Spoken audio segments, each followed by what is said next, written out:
BJP ने Congress party और विशेष रूप से सोनिया गांधी पर तीखा हमला करते हुए आरोप लगाया है कि लोकतांत्रिक रूप से चुनी गई नरेंद्र मोदी सरकार को गिराने के लिए साजिश रची गई थी।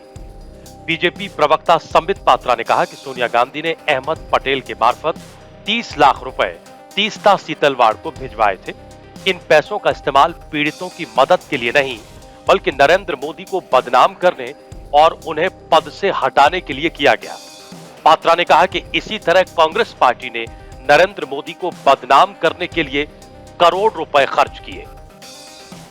पैसे दिए गए और जो पहला किस्त गया है वो पहला किस्त 5+25 अर्थात 30 लाख का पहला किस्त सोनिया गांधी जी ने तीस्ता सीतलवाड़ को दिया। अहमद पटेल जी हमारे बीच में नहीं है। अहमद पटेल जी ने तो केवल डिलीवर दिया सोनिया जी ने अपनी तिजोरी से डिलीवरी की अहमद पटेल जी ने और लिया तीस्ता सीतलवाड़ ने। और याद रखिए ये 30 लाख उस जमाने में केवल पहला किस्त था। This was just the first instalment. इसके आगे न जाने कितने करोड़ों रुपए सोनिया गांधी जी ने नरेंद्र मोदी जी को अपमानित और बदनाम करने के लिए, झूठे षड्यंत्र में फंसाने के लिए, बीजेपी को नीचे गिराने के लिए, बीजेपी कैसे आगे ना बढ़े इस चेष्टा में और केवल बीजेपी और मोदी को पीछे रख करके राहुल गांधी को प्रमोट करने के लिए तीस्ता सीतलवाड़ का इस्तेमाल इस पैसे से सोनिया गांधी जी ने किया। और एक बड़ी बात जो एफिडेविट कहती है, this money was not for relief work. ये पैसा कोई रिलीफ वर्क के लिए नहीं था, किसी गरीब के लिए नहीं था, किसी दुखियारी के लिए नहीं था। ये पैसा उनके पर्सनल यूज के लिए था, क्योंकि गुजरात रिलीफ कमेटी बनी हुई थी। जो भी पैसा रिलीफ वर्क के लिए जाता था वो इस कमेटी में जाता था और दूसरे पॉलिटिकल लीडर्स के साथ भी मीटिंग हुई। सबसे बड़ी बात है, ये एफिडेविट कहती है 4 महीने बाद पुनः एक क्लैंडेस्टीन, कोट अनकोट क्लैंडेस्टीन माने चोरी चोरी चुपके चुपके रात के अंधेरे में ये सारे षड्यंत्रकारी, कौन? तीस्ता सीतलवाड़, संजीव भट्ट, श्री कुमार, ये कहां मिले? ये अहमद पटेल जी के घर में मिलते हैं और उसके बाद कांग्रेस के बड़े बड़े दिग्गज नेताओं के साथ मिलते हैं। What was the purpose? The only purpose was to destabilize and dismiss the Gujarat government and to defame the then CM of Gujarat, Narendra Modi ji. एक ही मकसद था, उसको लेकर इनकी मीटिंग होती है। लेकिन कांग्रेस पार्टी ने इसे सिरे से खारिज करते हुए बीजेपी पर जबरदस्त पलटवार किया है। कांग्रेस के प्रवक्ता पवन खेड़ा ने कहा कि जब जब गुजरात में चुनाव होता है, बीजेपी कोई न कोई बहाना कर कांग्रेस पर झूठा आरोप लगाती है और साजिश की बेबुनियाद बातें करती है।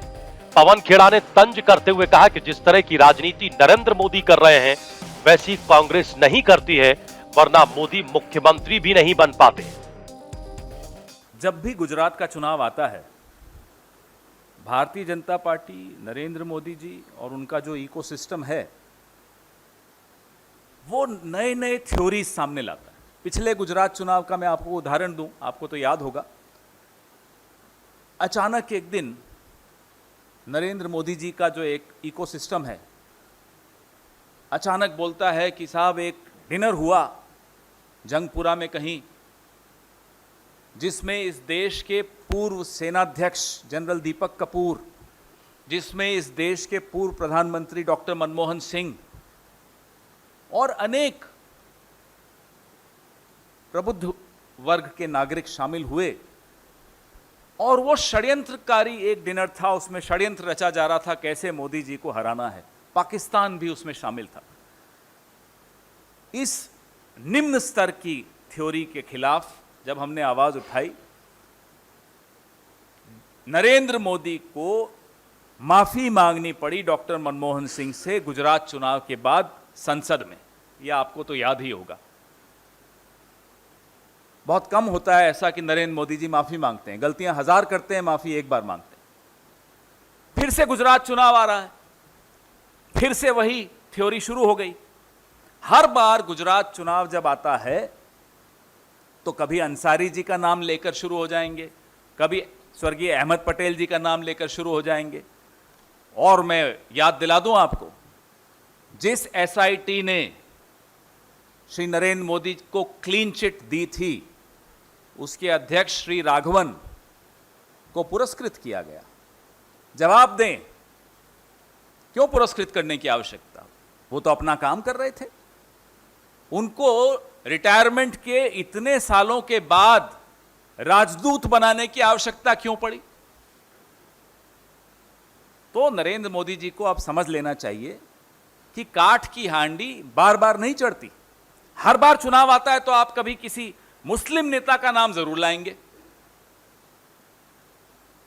आपको 8 साल में आपने कोई अच्छा काम नहीं किया जो दिखाकर आप जीत सके अगला चुनाव। हर बार आपको पाकिस्तान की शरण में जाना होता है, हर बार आपको हिंदू मुसलमान करना होता है, हर बार आपको षड्यंत्र दिखाना होता है कि मेरे खिलाफ षड्यंत्र हो गया। आप कौन हैं? आपके पहले क्या कोई प्रधानमंत्री नहीं था इस देश में, या आपके बाद कोई प्रधानमंत्री नहीं होगा इस देश में?